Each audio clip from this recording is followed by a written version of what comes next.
Je voudrais vous dire ma conviction que la priorité de la politique de la France doit être tournée vers la Méditerranée, et je regrette que mon projet d'Union pour la Méditerranée ait été abandonné.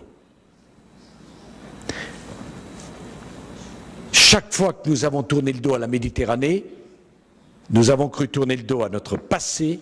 En fait, nous avons tourné le dos à notre avenir. L'Union pour la Méditerranée, je n'ignore pas le problème qu'il y a, notamment avec la question palestino-israélienne. Mais l'Union pour la Méditerranée, le travail ensemble des pays du Nord et des pays du Sud est indispensable. Quand vous vous rendez compte, monsieur l'ambassadeur du Maroc, que la frontière entre l'Algérie et le Maroc est fermée depuis peut-être 10 ans, alors qu'il y aurait un besoin formidable d'un véritable marché commun qui prendrait en tout cas dans un premier temps le Maroc, l'Algérie et la Tunisie, fermé sur la question du Sahara occidental, en vérité. Vous savez que la position de la France a toujours été de soutenir la marocanité du Sahara occidental. J'ai toujours pensé ça. J'ai été moi-même à La Yaoune pour la première fois en 1991. C'est pas d'hier.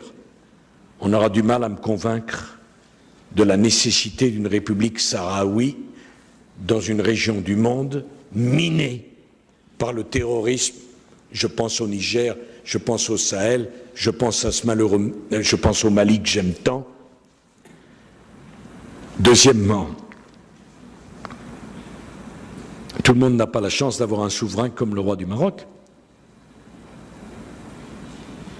qui a modifié la constitution au moment des printemps arabes,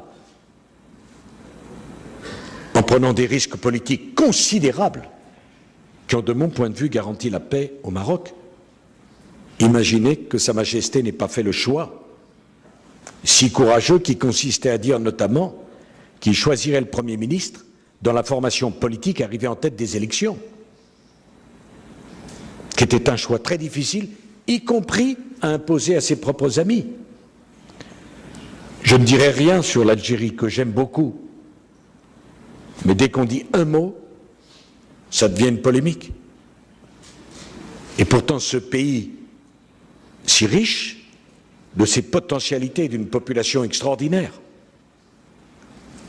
la question de son développement et de sa modernisation est posée.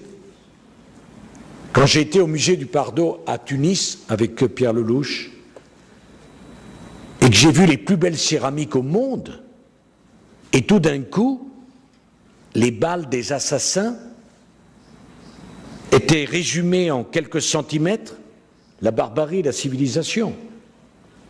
Ce sont nos frères qui sont de l'autre côté de la Méditerranée, madame. Il faut les aider.